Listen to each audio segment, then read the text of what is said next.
Hello, welcome back for another lesson. Introduction to Reading Hebrew, Lesson 43.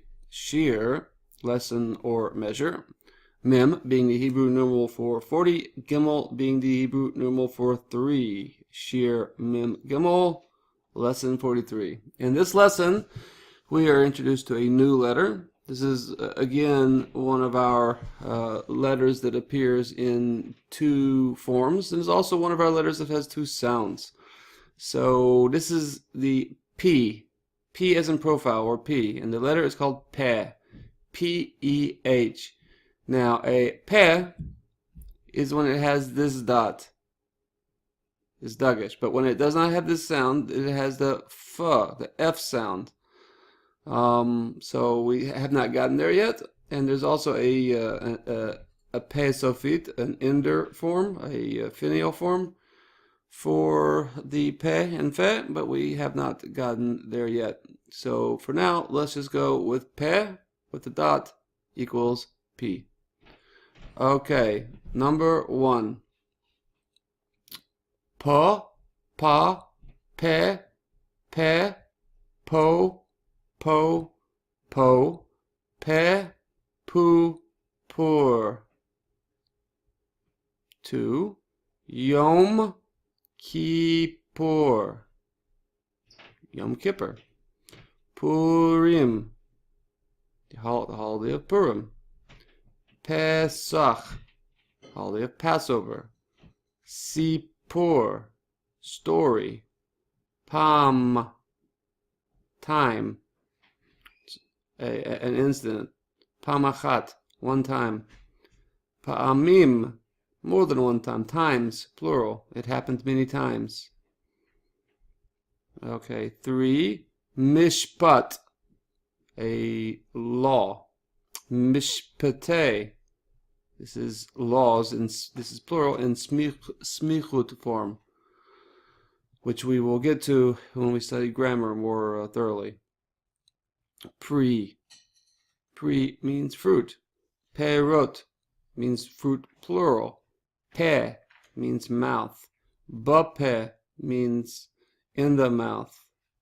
Or, Patach means open. Open. Okay, let's go. We have a little dialogue here. And it's called Mi Yodea Sipor. Mi Yodea, mi who, Yodea knows, Sipor, a story.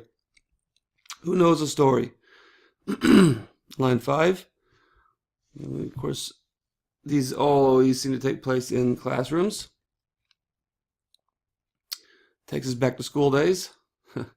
Hamore Sha'al, the teacher asks, Mi Yodea Sipor Shel Purim. Mi Yodea, mi who, Yodea knows, Sipor, a story, Shel of Purim, of the holiday. Who knows the story of the holiday Purim? Pinchas Ana, Pinchas being a name. Phineas, I think it is in English. Pinchas Ana, he asks, he answers. Ani Yodea Sipor Shel Purim. Ani, I, Yodea, know, Sipor, a story, Shel Purim, of Purim. 7.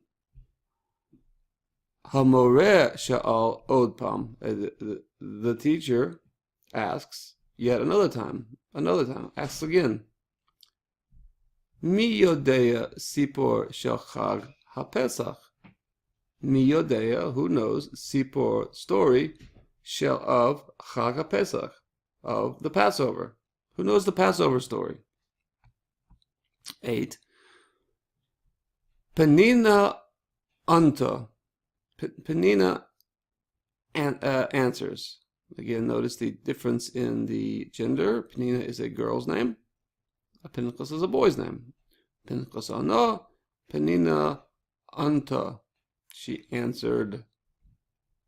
She says, Ani Yodat Sipor Shel Chag HaPesach. Ani Yodat, I know. Sipor, a story, Shel Chag HaPesach, of the Passover. I know the story of the Passover, she says. Now, again, notice, Pinchas says, Ani yodeya, masculine. Ani yodat, feminine. I know, two different genders.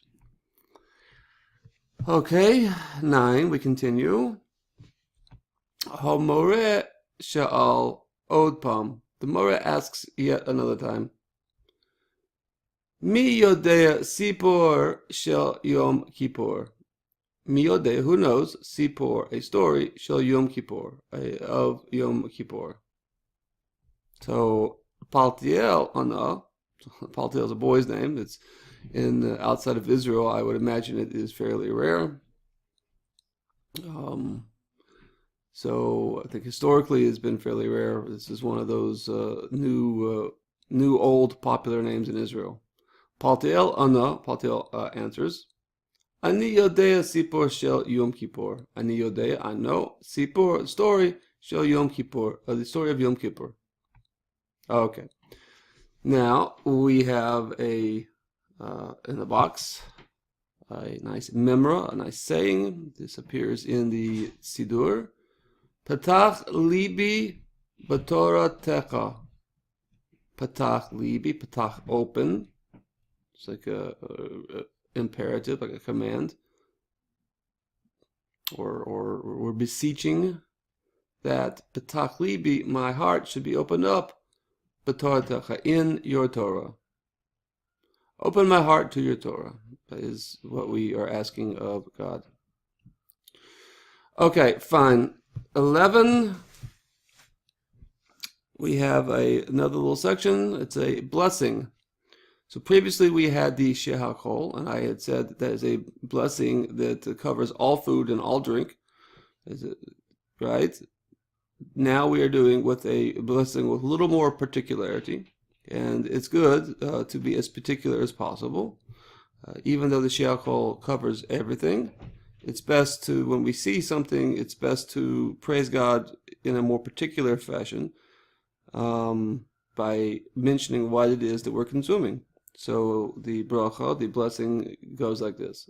So first of all, it's titled Boreh Pri Ha'adama. Boreh, who creates, Pri, the fruit, Ha'adama, of the ground. And as you might guess, we are referring to plant matter, vegetable matter. Okay, so basically anything that grows out of the ground. And as you might expect, this blessing would also cover trees, but there is a more particular blessing for fruit of the tree, which we will get to. But for now, this one, any plant matter, this is what this covers. And in practice, it covers basically vegetables. Okay, so number 12. And it's just a standard formula for blessings.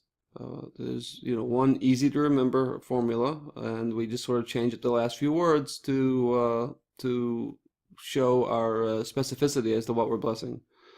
Okay. Also, this printing has consistent problems with the kamatz under a bet. So this bait should be here, but for whatever reason, it did not come across well in the PDF. Okay, 12. So the blessing starts, Baruch atah Adonai. Blessed are you, O Lord. Eloheinu melech ha'olam. Our God, Eloheinu, melech, king, ha'olam, of the world. Boreh, who creates, or as they translate, is the creator. Pri ha'adama, the fruit of the ground, the fruit of the earth. This again would cover your salads and your strawberries and your carrots and your potatoes and all the good things that God has given us that have their source in the ground.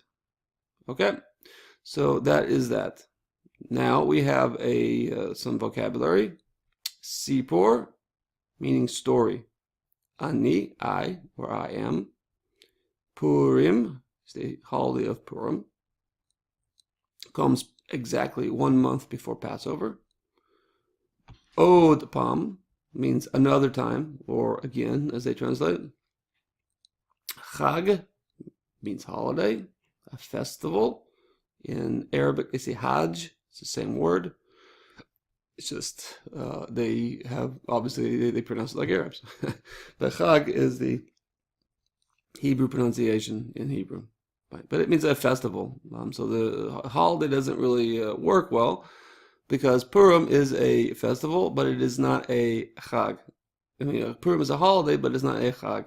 So a Chag specifically means the pilgrim festivals, the pilgrimage festivals, the festivals biblically in which we would go into Jerusalem to celebrate by the temple. Okay, holiday, a festival. And finally, Pesach means Passover, and Yom Kippur is Yom Kippur, the Day of Atonement. Okie dokie. I hope that was beneficial. If you have not subscribed to this channel, go ahead and do so. I have new things planned. Hopefully they will come to be, if God wills it. Okay, keep learning. It was a pleasure. Kol Tuv, Hatzlacha Rabba. We'll see you next time.